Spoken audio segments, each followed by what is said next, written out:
Welcome to this explainer. Today, we're diving into one of the absolute most mind-bending puzzles of human development, the child's mind.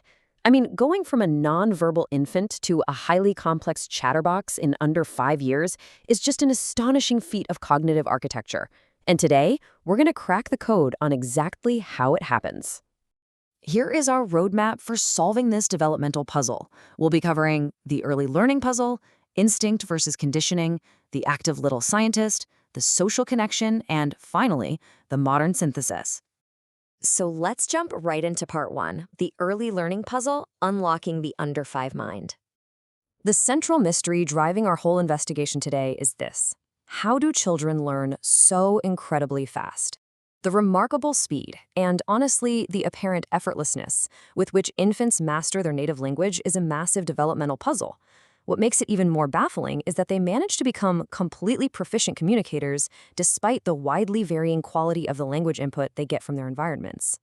And this effort to optimize a child's early environment, it's really nothing new.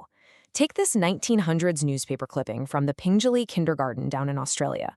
It specifically notes how these small wee ones were seated on wee chairs at little wee tables, amusing themselves with dolls and plasticine.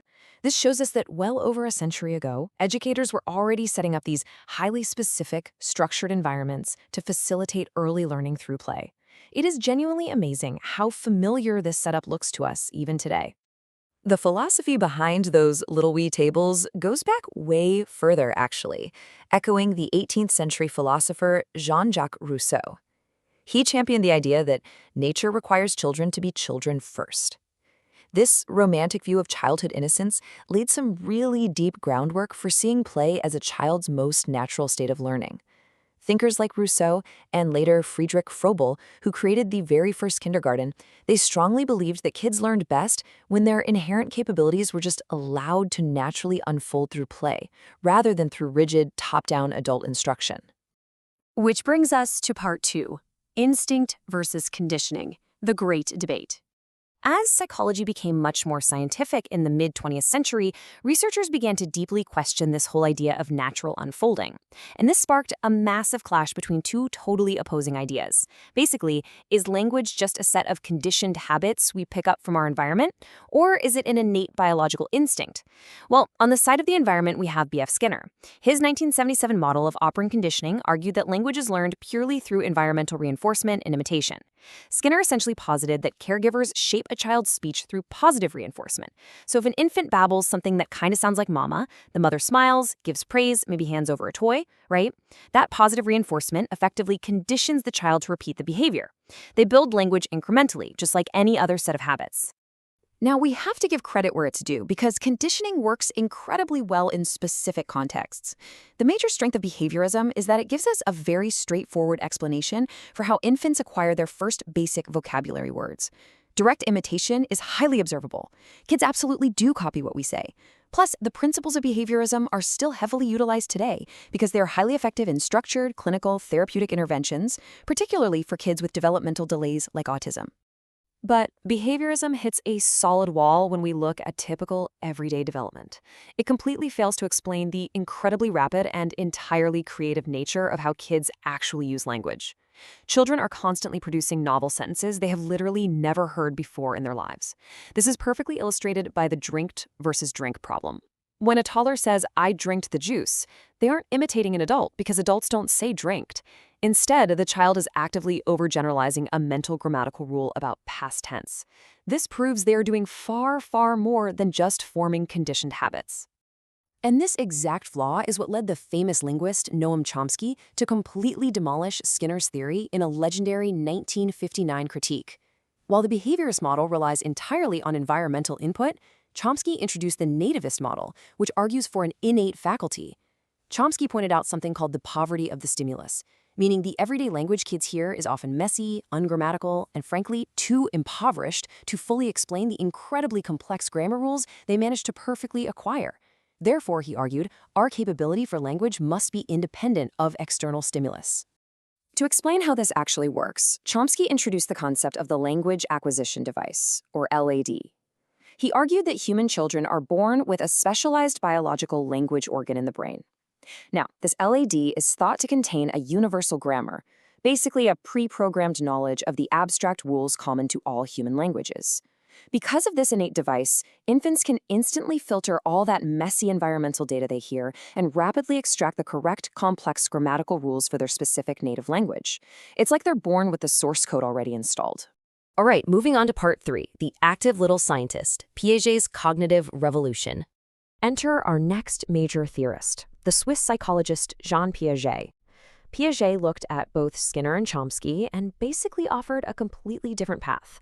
He saw the child neither as a conditioned pet waiting for a treat, nor as a pre-programmed biological machine, but rather as an active, independent explorer constructing their own reality. This is Piaget's cognitive theory.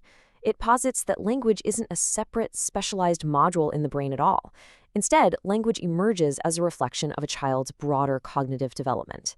Piaget argued that a child actively constructs their understanding of the world through play and physical interaction. They act as a little scientist, constantly building cognitive maps, which he called schemas, through processes of assimilation and accommodation. As their general intellect levels up, their language capabilities naturally follow suit. This brilliantly illustrates the tight connection between play, cognition, and speech. The main strength of this theory is that it centers the child as the active architect of their own knowledge. It just makes logical sense because it links vocabulary growth directly to observable cognitive milestones. For example, a child must first cognitively grasp the concept of object permanence, the understanding that a hidden object still exists even when it's out of sight, before they can meaningfully use a symbolic word to represent that absent object. However, Piaget's model wasn't perfect either.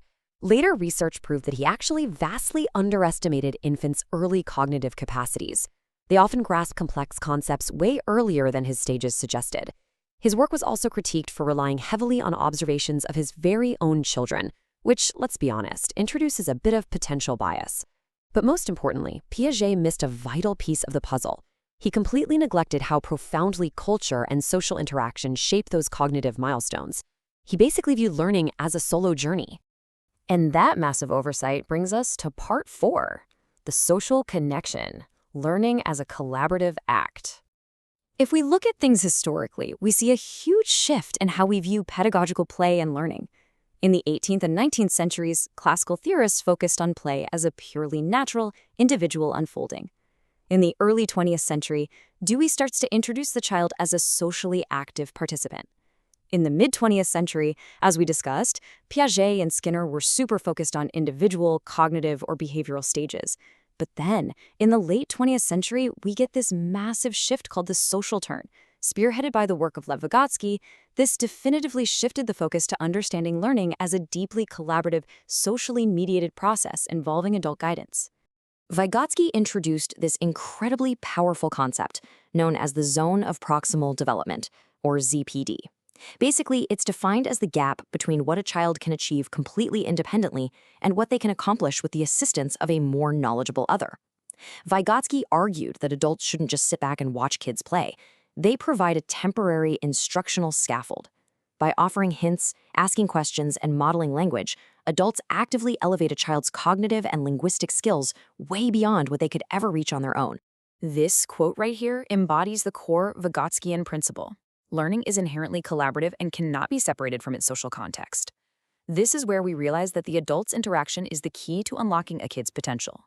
Jerome Bruner later expanded on this with his idea of a language acquisition support system, arguing that the structured routines and simplified speech that caregivers use are just as crucial as the child's internal biology. Through intentional teaching and engaging dialogue, we are actively co-constructing knowledge right alongside the child. So, where does all of this leave us today? Let's dive into part 5, the modern synthesis, integrating the clues. Modern research, as summarized perfectly in this comparative matrix from the Synergized Journal, concludes that no single theory works entirely alone. Instead, they all offer complementary strengths. Behaviorism rightly highlights the role of input and reinforcement. Nativism points out our biological readiness.